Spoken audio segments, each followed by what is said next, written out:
Activo Social que investiga los casos y los pone a discusión delante de profesionales especialistas. En ningún momento el Canal TRO se compromete a prestar el servicio profesional de tipo legal que el caso requiera.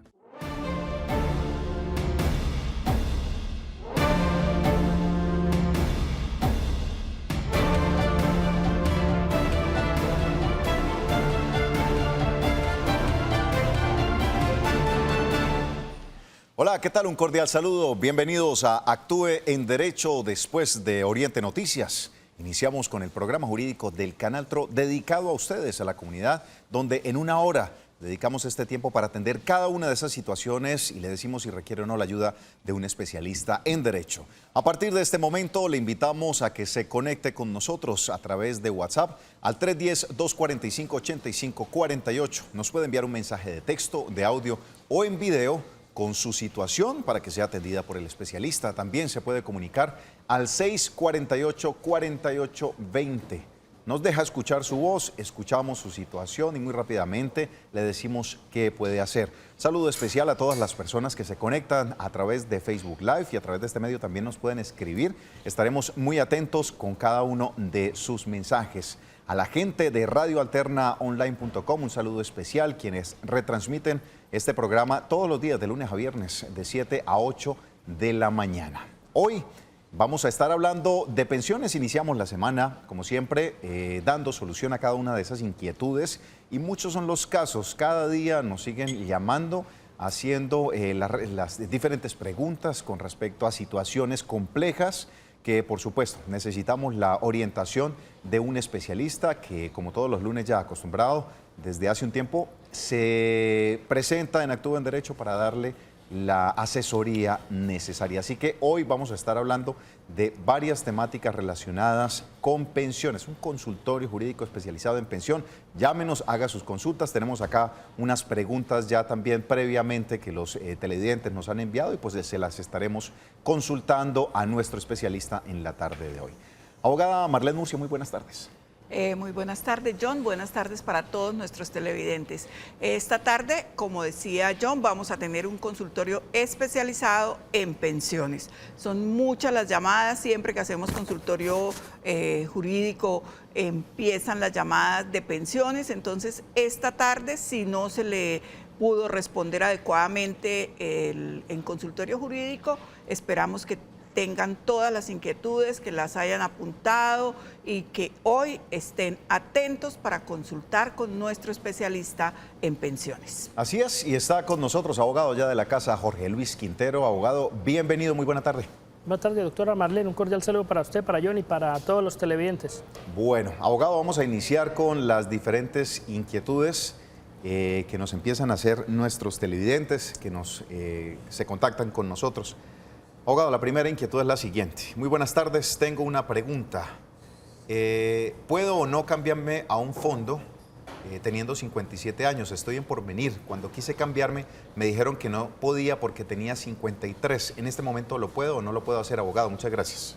Sí, lo puede hacer mediante un proceso, mediante una demanda ordinaria, cuyo propósito es pedir la ineficacia de ese traslado.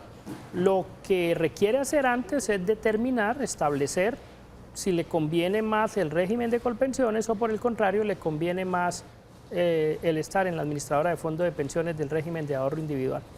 Muy bien, a propósito de esto que usted está diciendo, abogado, nos habían escrito la semana anterior acerca de la claridad en cuanto a la conveniencia de uno u otro fondo. ¿Sigue existiendo esa, digamos que inquietud en cuanto a qué conviene hacer de acuerdo a mi tipo de ingresos, a mi variación salarial, si soy independiente pero pues gano una buena cantidad de dinero, o si soy asalariado y estoy con un trabajo de salario mínimo? ¿Cómo podemos orientarlos como para decir, vea, haga este análisis y con base en esto tome la decisión? Bueno, mi interpretación es que cada situación es muy particular y concreta. Realmente cuando se conversa sobre el sistema general de pensiones hay situaciones en las cuales se hace una conversación general. Sin embargo, lo pertinente es entrar a conocer esa situación concreta de la persona para poder determinar qué es lo que más le conviene. Por regla general, sostengo que el régimen de prima media con prestación definida, es decir, el que administra Colpensiones, es el más conveniente por regla general. Ahora, si hablamos de mayor ingreso base de cotización, por supuesto que el régimen de prima media es el más atractivo, pero hay otras particularidades que pueden tener incidencia, muchas veces el poder anticipar la pensión. He conocido casos de personas que han podido optar por una pensión a los 51 años, 52 años, aunque sea un monto no tan representativo, lo que se ha conversado, por lo menos con esos clientes, ha sido es quién les garantiza que van a vivir 11 años más. O sea, son circunstancias que hay que entrar a establecer, hay que mirar cómo está conformado el núcleo familiar, cómo son los ingresos, en qué participación, si está la pareja, los hijos en qué edad están, porque en el régimen de ahorro individual, el grupo familiar, la composición del grupo familiar también va a tener incidencia respecto al cálculo de esa primera mesada. Abogado, ¿cómo así? No entiendo. ¿Cómo puede incidir el grupo familiar? ¿A favor, en contra o por qué incide? Incide porque el reconocimiento que se hace de una pensión en el régimen de ahorro individual está proyectado de acuerdo a la expectativa de vida de la persona. Entonces, ¿qué ocurre? No es lo mismo que le reconozcamos la pensión a Santiago de 63 años con una esposa de 68, a que le reconozcamos la pensión a Roberto con una esposa de 31, Roberto tiene 64 y tiene un niño de 8 meses. Ajá, Entonces, la proyección que le corresponde hacer al fondo va a ser diferente. Porque si la expectativa de vida está en 84, entonces esta compañera de Santiago que tiene 31, 60 años más, si estuvieran en una edad similar, hacemos una expectativa de vida a los 84, el hijo tiene 8 meses, pongámosle máximo otros 24 estudiando, es decir, una proyección de 24 meses. Pero con una compañera de esta edad hay que hacer una proyección a 50 y 50 años más adelante, 50, 55 años. Esas variables tienen incidencia en el régimen de ahorro individual. No ocurre lo mismo en el régimen de prima media, porque en el régimen de prima media es muéstreme sobre cuánto está cotizando usted, cuántas semanas tiene y qué porcentaje doy.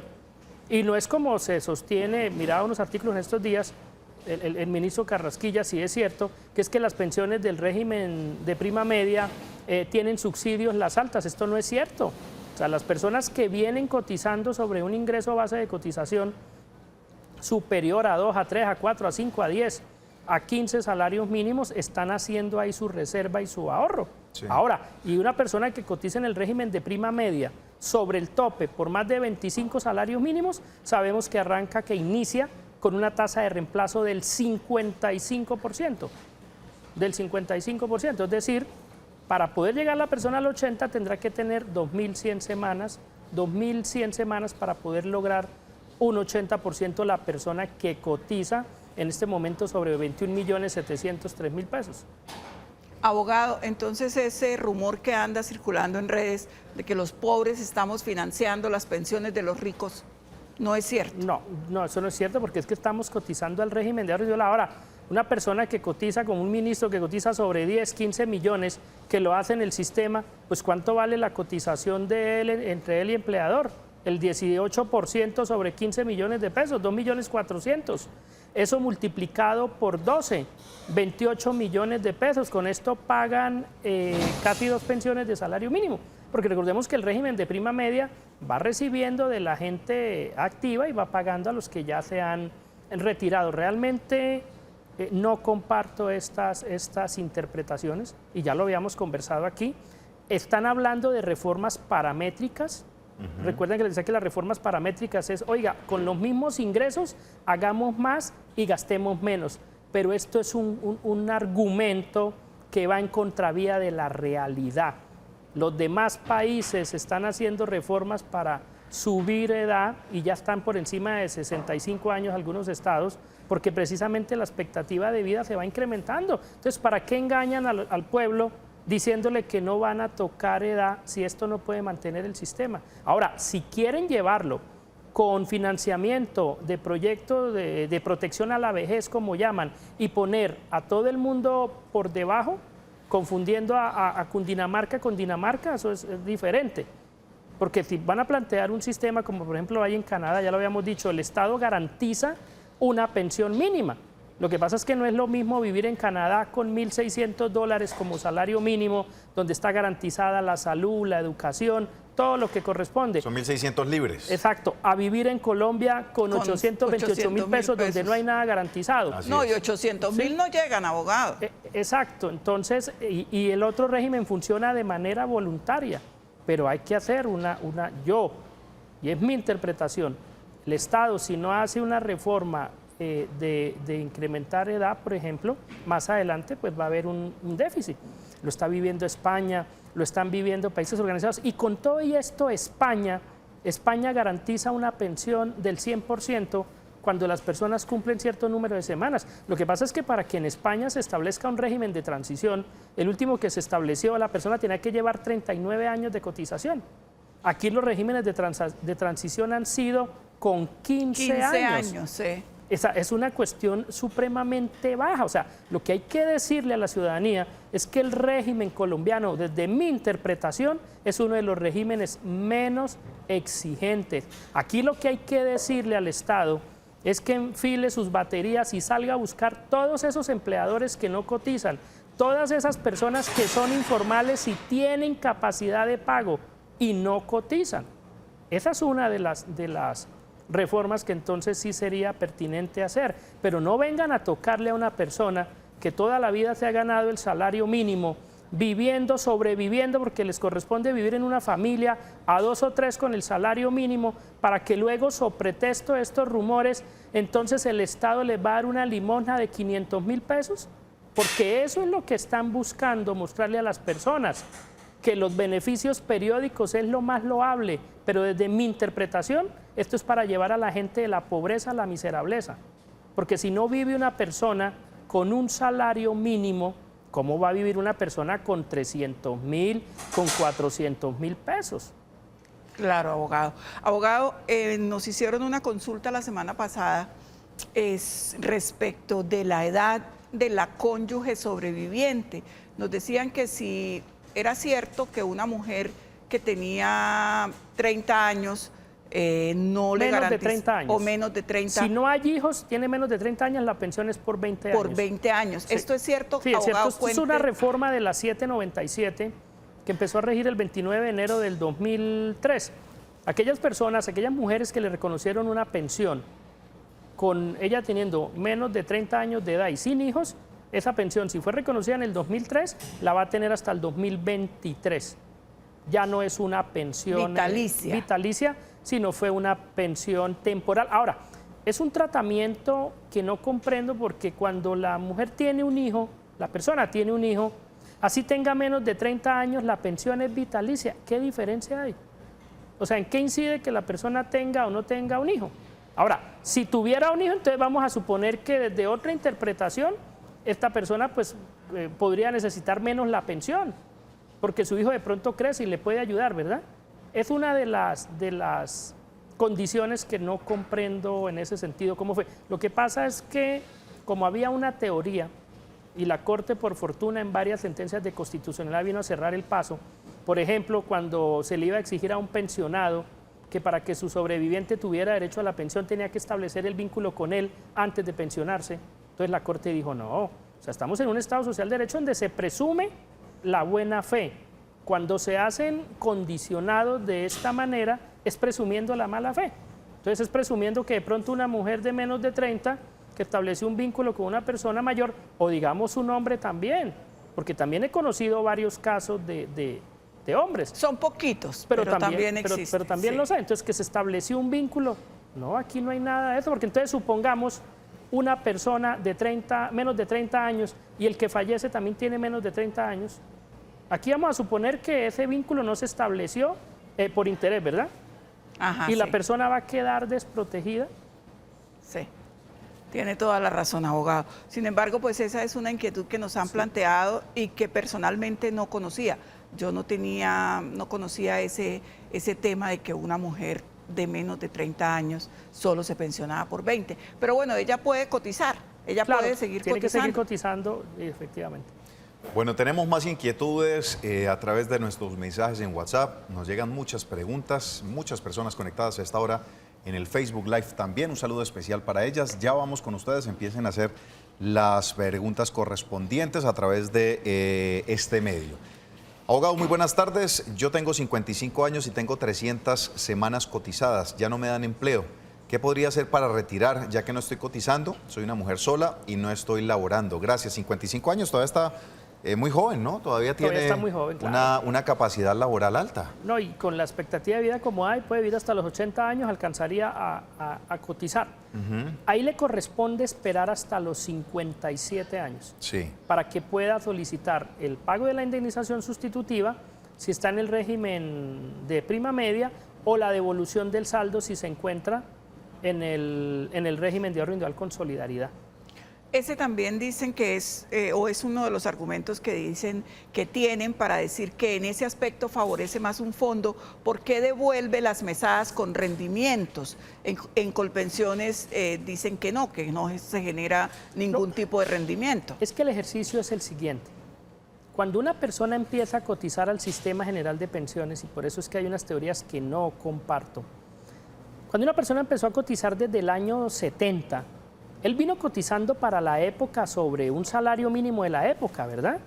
Pero si esta persona cotizó como correspondía, si el dinero se manejara como correspondía, se supone que esa persona en este momento debe tener en su cuenta 200 millones de pesos, porque el dinero viene generando rendimientos. O sea, ¿por qué cuando una empresa no cotiza y se coordina el cálculo actuarial, los sí, cálculos se actualiza? Claro, se actualiza. Lo mismo ocurre con el dinero. Pero para devolver no. Claro, para devolver también el régimen de ahorro individual, entonces allá es donde va la mención. Entonces, una persona que tiene 500 semanas en Colpensiones, se pasó al régimen de ahorro individual. Como esas semanas hay que traducirlas en dinero, el Ministerio de Hacienda tiene que expedir un bono pensional.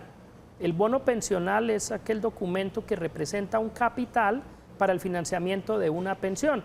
Ese bono pensional puede ser de varias clases, viene desde la clase A hasta la clase T, A, B, C, D, T, E. ¿Y de qué depende esa categorización? Depende de la categorización de la entidad que lo expida. Los de Ecopetrol tienen una clasificación diferente.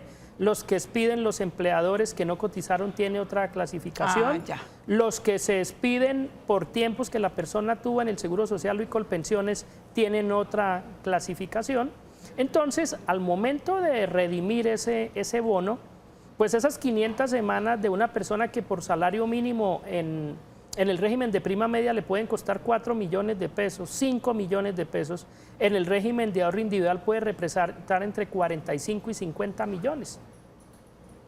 Que como el bono lo expide el ministerio y hace parte de la cuenta de ahorro individual, si la persona no tuvo derecho, le van a devolver ese dinero. Entonces, bajo ese entendido, es más representativo el régimen de ahorro individual para la devolución del saldo. Pero ¿qué encuentro? No se puede tampoco motivar a las personas a que venga y no coticen y reclamen, porque pienso que en Colombia tenemos un problema de cultura y somos de la cultura inmediatista. Personas que les gusta resolver una situación ya sin mirar a ver qué va a suceder mañana, pasado mañana. Entonces, ¿ustedes se imaginan que una persona de los 30 años pudiera recoger el dinero? Ah, no, mire, llevo un año y me quedé sin empleo, deme el dinero. Sí. Y deme otro año y el dinero. No, lo que hay que buscar son reformas donde las personas coticen al sistema. Si las personas cotizan al sistema, no hay inconveniente. Mire, en España, ¿qué está sucediendo? En España tienen un problema que como las personas jóvenes están acabando, en ese proceso de permitir que llegaran personas de otros estados, les ha venido ayudando para poder sostener el sistema pensional. ¿Por qué? Porque la tasa de natalidad de España es muy baja y esto también va a tener incidencia en estos estados. En estos estados la población, la gran mayoría de la población es vieja, o sea, ya es superior a los 60 años, y se habla de algunas situaciones que se van a empezar a presentar a partir del 2025, 2027. ¿Con qué agravante para ellos? Que los que vienen detrás cotizando son pocos. Entonces, imaginémonos una población con expectativa de vida amplia, pocas personas en la parte activa, ¿cómo van a sostener el sistema? Claro, abogado. Tiene toda la razón. Bueno. Sí ve cosas que uno no entiende, no conoce. Bastante interesante precisamente ese análisis que hace el abogado con respecto a esta situación. Vamos a atender una llamada. Está con nosotros Dilma. Dilma, ¿cómo le va? Buena tarde. ¿Sí? Hola Dilma, ¿cómo le va? Sí, buenas tardes. Muy buenas tardes. ¿Cuál es su inquietud? Bueno, mi inquietud es, me pensioné con el gobierno por salud. Pagué por pensiones 10 años, entonces yo quiero saber si aunque estoy pensionada por el gobierno con salud, cuando cumpla los 57 años, puedo reclamarle a Colpensiones esos 10 años que pagué. ¿Usted es docente pública? Sí, fui. Docente del sector público. Sí, y estoy pensionada por salud, pero coticé antes de ser pública 10 años por pensión. ¿Pero usted es pública 1278 o 2277? 1278. Ok. Bueno, Dilma, muchas gracias por llamarnos. Abogado, ¿qué le decimos a Dilma? No, Dilma, mire, en su caso, recordemos que los docentes vinculados después de la ley 812 se les da tratamiento de régimen de prima media con prestación definida, es decir, las semanas que la persona tenga en el régimen de prima media, las que acredite como docente, van a ser tenidas en cuenta para el cálculo de la pensión. Entonces, en su caso, lo que tiene derecho es a pedir una reliquidación de la pensión si no le dieron el tope máximo, que si está por 1278, que hubiese empezado en el 2003, pensionada hace 13, 14 años, no, solo con 650 semanas, tiene derecho a una reliquidación de la pensión. No sería compatible ese pago de Colpensiones con su pensión si es 1278. Es que aquí hay una historia. Los docentes antes de la ley 812 venían con un régimen especial, exceptuado, llaman algunos, los que tenían que ver con el Estatuto 2277, Ley 91 del 89, se les aplicaba Ley 33 del 85. Incluso cuando se hace la reforma pensional con el Acto Legislativo 001 de 2005, este acto no entró a tocar los derechos y los requisitos de los docentes del sector público. Cuando se promulga la Ley 812, artículo 81, aquí se vino a establecer que los docentes del sector público se les aplicaría el régimen de prima media y a los hombres solo se les iba a exigir 57 años de edad y a las mujeres 57 años. En este nuevo esquema salieron ganando los hombres porque se pueden pensionar con 5 años menos si son docentes del sector público. Pero ¿qué ocurre? Todas las cotizaciones que tuvieran con anterioridad al Instituto de los Seguros Sociales, hoy Colpensiones, más las cotizaciones que realicen a través de su fondo especial, el FOMA, deben ser tenidas en cuenta para el reconocimiento, bien sea de una pensión de vejez o una pensión de invalidez. Situación diferente cuando el docente era de Estatuto 2277, vinculación anterior a la Ley 812, y en estos casos los docentes sí tienen derecho a la pensión a cargo del FOMA y la pensión a cargo de Colpensiones. Y aquí para Dilma y los demás que estén en la misma situación, si usted por ejemplo fue un docente vinculado con anterioridad a la ley 812, se trasladó a un fondo privado, pudo construir un bono pensional con semanas de colegios o universidades privadas y al momento de reclamar le están diciendo que como le fue reconocida una pensión, este pago es incompatible, no es cierto. Docentes vinculados con anterioridad a la ley 812 sí tienen compatibilidad, es decir, pueden recibir tanto de Colpensiones como de el régimen exceptuado especial de ellos. Docentes vinculados con posterioridad a la ley 812 van a tener otro tratamiento. Muy bien, abogado, pues bien interesante. Hoy estamos haciendo un consultorio jurídico con todas las inquietudes que usted tenga con respecto al tema de seguridad social, pensiones. Continuamos en Actúa en Derecho. Vamos a saludar a nuestros amigos en Facebook Live que nos están escribiendo. Sonia Casanova, Graciela González, a Carlos Méndez, Carlos Ovalle, Álvaro Angarita. Nos envían inquietudes, por supuesto, y voy a leer la de Álvaro Angarita. Dice, abogado, tengo 58 años y 29 años de cotización, 1.400 semanas. pero durante 5 años trabajé independiente y no coticé desde los 48 años a los 53 años de edad. ¿Esto me genera algún tipo de problema? Muchas gracias.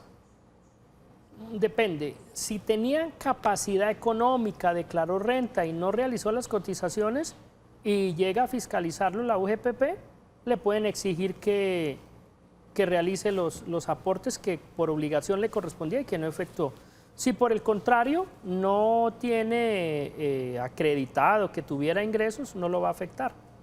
No lo va a afectar porque no va a tener incidencia. La incidencia son los 10 últimos años de las cotizaciones que está realizando. Y está cotizando desde los 53, tiene 58, prácticamente los 10 últimos años van a ser los que se le tienen en cuenta. Si empezó a cotizar desde los 53, arrancando enero. Y dice que está cotizando ahora con una entidad privada, en este momento, que está trabajando con una entidad privada y que está cotizando. Claro, pero está trabajando en el sector privado, pero hay que mirar si cotiza en el régimen, claro. Y tiene 1.400 semanas. Sí. Va a alcanzar a llegar a 1.600. Ok, bueno. Más inquietudes, dice, muy buenas tardes. Resulta que convivo con el papá de mi hijo. Él dice que si muere, su media pensión le queda al niño, pero esa media pensión se la dejó la excompañera que murió. Entonces, esa media pensión sí le quedaría al niño, abogado. Muchas gracias. Al niño en común de ellos no, porque esa pensión es de una excompañera de... Es pensión de sobreviviente. Si el hijo es, repítame, si el hijo es entre ellos dos o también es de la compañera que le dejó la sustitución. No, es de la compañera nueva. De la nueva, no Sí. tiene derecho porque Por eso la pensión de sobreviviente no es transmisible. Ajá. No es transmisible. O sea, una persona muere en el año 2000, Sí. o pongámoslo, que se muera más reciente, en el año 2015, viene un compañero y recibe esa pensión en enero del 16. Él tiene un nuevo hijo, un nuevo vínculo. Cuando él fallezca, esa pensión se extingue, porque lo que permitió el nacimiento de esa pensión, el causante, en el año 2015, determinó quiénes eran los beneficiarios. ¿Sí? Entonces, el nuevo hijo no tiene... No va a tener participación. No, ahí. se muere él y se extingue la pensión. Bueno, tenemos una persona en línea, la señora Beatriz. Beatriz, ¿cómo le va? Buena tarde. Hola, muy buenas tardes, ¿cómo están? Muy bien, gracias. Cuéntenos cuál es su inquietud. Quiero hablar con el doctor porque siempre me lo han recomendado mucho, pero nunca he tenido la oportunidad de poder hablar con él. Aproveche, ¿cuál es su pregunta? Bueno, una cosita, tengo 54 años. He cotizado, pregunté, pedí mi historia y resulta que me aparecen 1.750 semanas. Sí. Estoy por colpensiones, ¿sí? Entonces, mi pregunta es, ¿puedo pasarme a pagar los 2 años creo que me quedan a Colombia Mayor? ¿Sí me recibirán o no? Para poder, yo pago pensión y salud allá, ¿sí? ¿Sobre cuánto cotiza actualmente, Beatriz? Con el mínimo, doctor. ¿Siempre ha cotizado sobre el mínimo? Sí, señor, con el mínimo. Ok. Entonces, mi pregunta es, ¿puedo dejar de cotizar o pasarme a Colombia Mayor estos 2 años que creo que me quedan? ¿Son a los 57? 57, 3 años faltarían. Sí, doctor, y tengo 1.750 semanas. Ok. Entonces, en la preguntita, ¿yo qué hago ahí? Es que soy como indecisa porque hay personas que me dicen la cosa, se pierde le respondo, esto, exacto. que se me pierde toda esa, no sé cómo será ese, porque como he ido pagando ahí independiente, ¿sí? Trabajé con el gobierno, pero salí y he estado pagando ahora independiente. ¿Y tiene capacidad de pago como independiente? Pues, doctora, a veces me queda muy difícil. Ok. Pero lo he estado pagando y no me he quedado nunca. Perfecto. Beatriz, muchas gracias por su sintonía, por transmitirnos esta inquietud. Abogado, en sus manos está la decisión de Beatriz. La situación es la siguiente. En Colombia, la persona que tenga capacidad de pago tiene la obligación de cotizar, así tenga el número mínimo de semanas exigidas y así no pueda mejorar ya su primera mesada. ¿Qué me explico? Una persona que tenga 1.400 semanas y siempre ha cotizado sobre el salario mínimo, su pensión va a ser del mínimo. Pero que tenga 55 años y es un hombre y sigue trabajando, tiene la obligación de continuar cotizando. Artículo 17 de la Ley 100. En el caso de Beatriz, ella no tiene capacidad de pago. Dice, a veces me cuesta trabajo conseguir el dinero para pagar, Sí. ¿verdad? como no tiene capacidad de pago, tampoco tiene la obligación de seguir cotizando, porque no tiene empleo. Pedir subsidio, desde mi interpretación, tampoco, porque usted ya con las semanas que tiene garantizada una pensión de salario mínimo. Y si empieza a cotizar los 2 años que le faltan por Colombia Mayor, desde mi interpretación, es privar a otra persona que aún no tenga las semanas de que pueda recibir ese subsidio por los 2 años. Entonces, Beatriz, usted no haría nada solicitando subsidio. Ahora, hay que mirar su clasificación, si cumple con los requisitos para que se lo dieran, pero de nada le va a servir porque su pensión va a ser de salario mínimo. Y ya tiene las semanas. Y ya tiene las más. semanas, no es sino esperar 700. los 3 años. Y como no tiene capacidad de pago, insisto, porque si tuviera capacidad de pago, es necesario que siga cotizando. Bueno, abogado, hay un tema. Ella necesita salud, ya tiene la pensión, las semanas para la pensión, pero necesita salud. En este evento, ¿podría seguir pagando salud, Bueno, dado que ahí- ya cumplió el requisito de las semanas? Ahí sí ven las dificultades de la última resolución que se profirió en el año 2018, donde precisamente la entidad correspondiente, Superintendencia de Salud, ya indicó que aquella persona que venga con un registro en pensiones tiene la obligación de seguir cotizando. Pero analicemos cómo estas son de las contradicciones del mismo Estado. O sea, si el Estado sabe que tenemos que direccionar los recursos para otro lado, ¿cómo va a sacar una resolución en este sentido? Y entonces llevar a una persona que no, que no necesita semanas, que ya está a puertas de pensionarse, a que vengan y continúen cotizando y trasladen los subsidios. Porque esas son las contradicciones. El gobierno del año pasado, que yo no sé quién es, no recuerdo el nombre, parece que fuera de familia religiosa, no sé quién será, no tengo memoria selectiva solamente para... Vino y acabó con el cotizante 43. Que era el de solo salud. El de solo pensión. El de solo pensión. Claro, hay personas por lo menos en el régimen exceptuado que eran beneficiarios de salud o beneficiarios de su hijo y no tenían cotización, y algunas personas les cotizaban y vinieron a acabar con esa figura.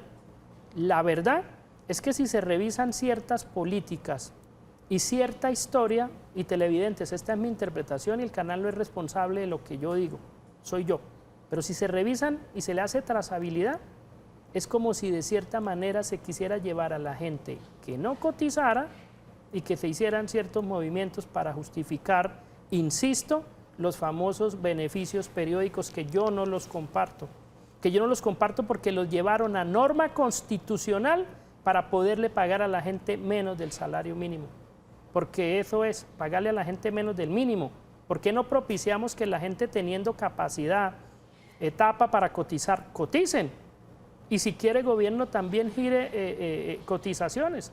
Porque aquí se le dice a la gente que no va a alcanzar a los que están por vejez. Y tanta situación que estamos viendo de personas inválidas, declaradas inválidas a los 28, a los 25. Mire, yo recibo varios casos en los cuales personas de 30 con carcinomas, fallecimientos de personas jóvenes. Y entonces con el cuento de que no van a llegar a los 62, tampoco se preocuparon por la invalidez, por la vejez, hijos huérfanos, cuestiones sin ingresos. Es una situación que de mi interpretación es compleja. Abogado, entonces, en el caso de Beatriz para el tema de salud, ¿se le complica? Se le complica, claro, porque aquí le irían a exigir. Lo que pasa es que ella puede La buscar... pensión, le van a exigir la cotización de la pensión. Ella puede buscar de quién ser beneficiaria. Okay. Si tiene alguna pareja de la pareja, si tiene sus hijos, si de pronto uno de sus hijos y otra persona están en edad de cotizar, más bien que ellos coticen salud y pensión, sí, y ella quede como beneficiaria. O sea, escoger y distribuir ese ingreso para otra posible cobertura. Mientras que si ella lo utiliza, está pagando, pero ya el beneficio lo tiene cubierto. Muy bien, abogado, vamos a seguir antes de más inquietudes. Tengo una información importante para todas las mujeres.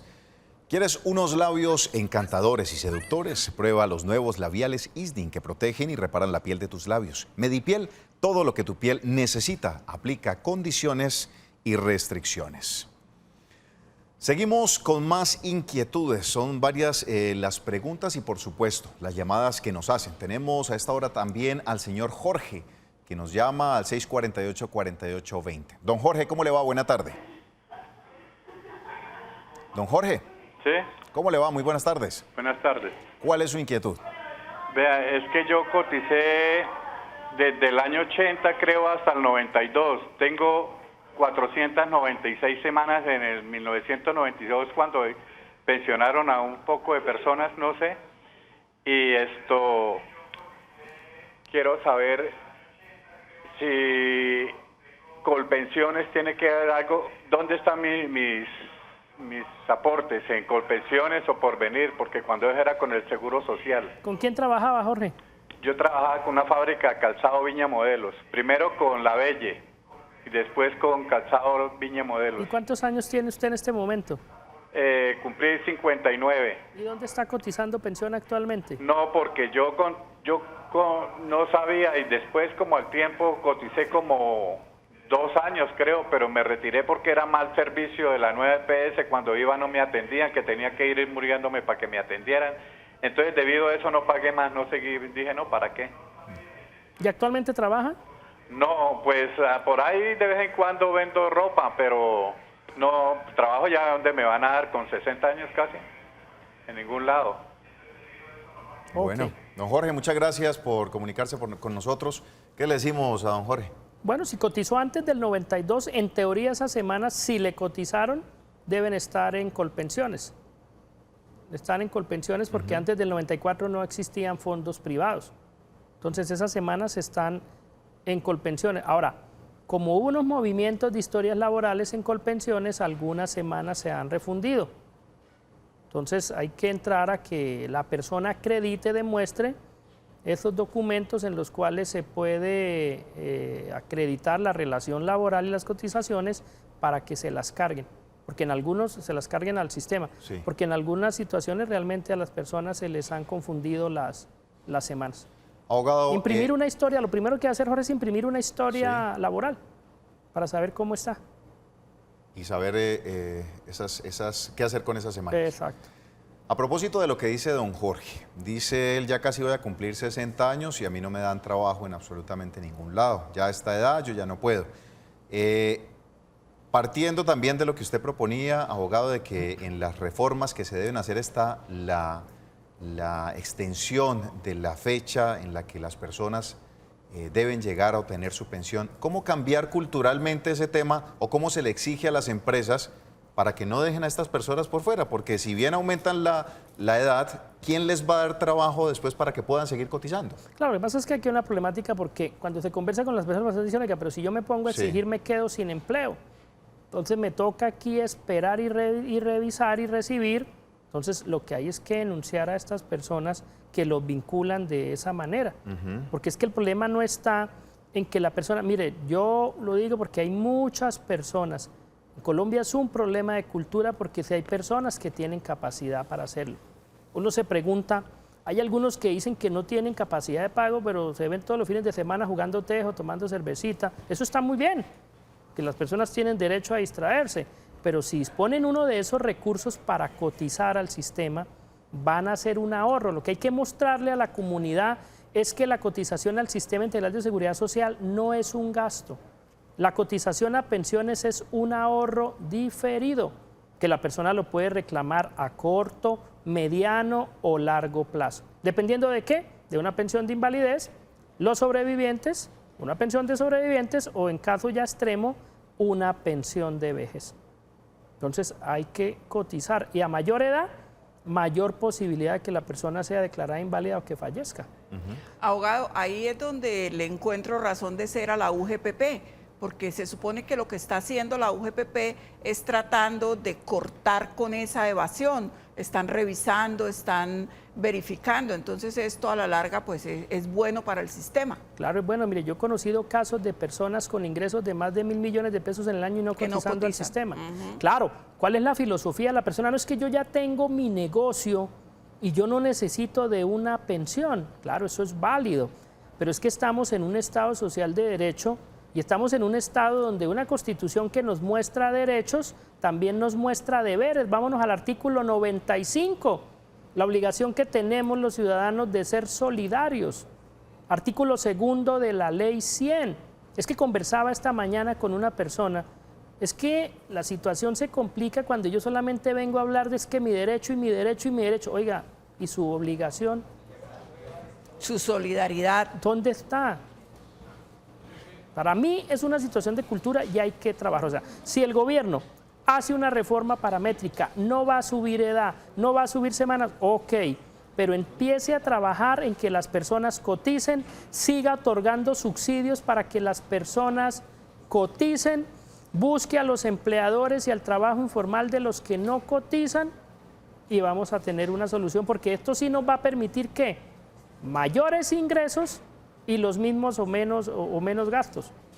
La clave está en poder subir ingresos. ¿Y cómo se suben? Ampliando la base de cotizantes.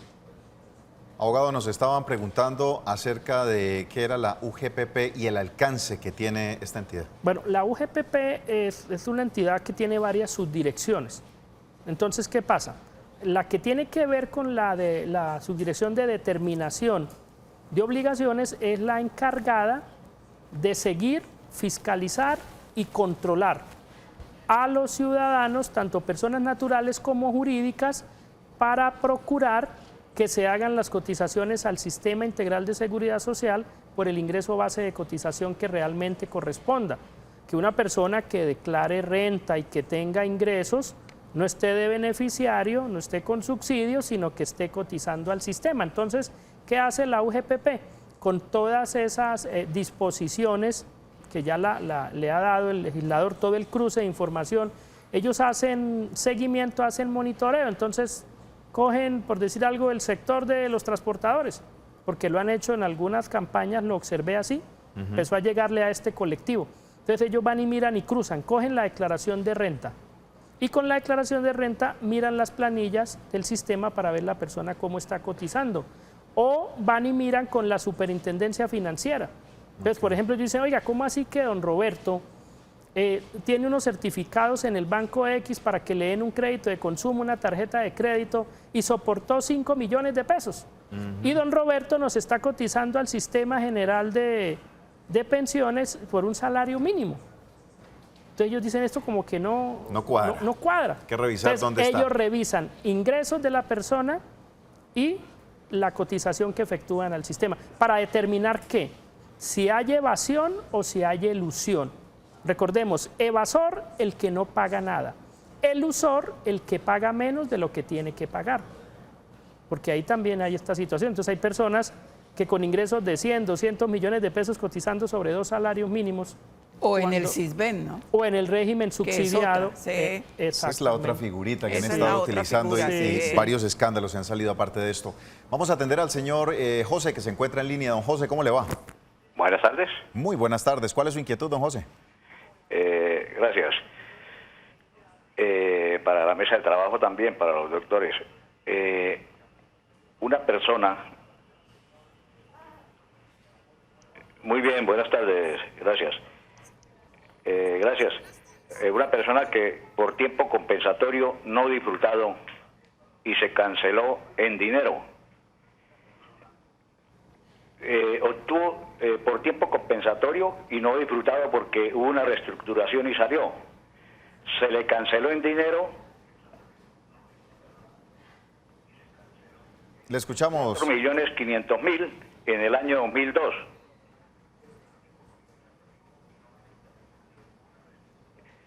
Ese valor se tiene en cuenta para la pensión, o sea, para una reliquidación. La persona está pensionada desde hace 8 años. Sí. ¿Queda clara la pregunta? Vuelvo y la repito. ¿Qué régimen, privado o público? Público. Público. ¿Y está pensionado por régimen de transición o...? Pensión de vejez, sí. ¿Qué le decimos, abogado? No, en ese monto, si fueron vacaciones, no tiene que ser esto incluido, y máxime con la nueva postura del Consejo de Estado. Recordemos que a partir del año 2018, el Consejo de Estado se alineó con la Corte Constitucional y la Sala de Casación Laboral para indicar que las pensiones se calculan todas por el ingreso de los 10 últimos años o el de toda la vida laboral. Y teniendo en cuenta que sobre aquellos factores que la persona cotizó. Es decir, si a una persona le cotizaron solo sobre el básico de 2 millones de pesos, así hubiese recibido otras partidas como las que dice acá el televidente, un pago único de 5 millones y sobre este dinero no le fue cotizado, no tiene derecho a que sea incluido dentro de esa reliquidación. Cosa diferente es que fuese una prestación, un factor constitutivo de salario. Entonces, si la entidad incurrió en una omisión al momento de calcular, sí se le puede exigir a la entidad que haga el respectivo aporte para poder pedir la reliquidación. Pero ya lo que correspondía a funcionarios públicos, en aplicación del inciso segundo, que tenían derecho a incluir el promedio del último año, así se hubiese cotizado o no se hubiese cotizado, esta postura ya no tiene vigencia. Todos quedaron con las mismas reglas, promedio de los 10 últimos años y sobre lo que usted cotizó. Perfecto, abogado. Vamos a hacer una pausa. Al regreso, más preguntas y más asesorías aquí en Actúa en Derecho.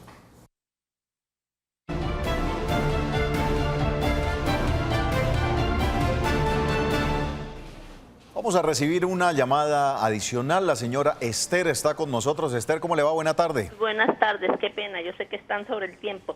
Primero, felicitarlos, muy excelente, las respuestas, todo bueno. Mi pregunta son dos nada más. ¿En qué año ya se empezó a descontar, pues a ya no cancelar la mesada 14? Una. Ok. Y segundo, que es cierto, yo soy pensionada, pero yo nunca he hecho ninguna diligencia con alguna funeraria o algo. ¿Hay necesidad o no? Esas eran. Muchas gracias. Esther, gracias. Muy puntual. Entonces, abogado. la mesada 14 para cierto colectivo desapareció el 29 de julio del 2005. Personas que recibieran mesadas superiores a 3 salarios mínimos. Y a partir del 1 de agosto de 2011 desapareció la mesada 14 para todas las personas, sin importar el ingreso o número el valor de su primera mesada. El artículo 51 de la Ley 100 otorga un subsidio de auxilio funerario, es otra de las prestaciones económicas a cargo del Sistema General de Pensiones que va entre 5 y 10 salarios mínimos legales mensuales vigentes.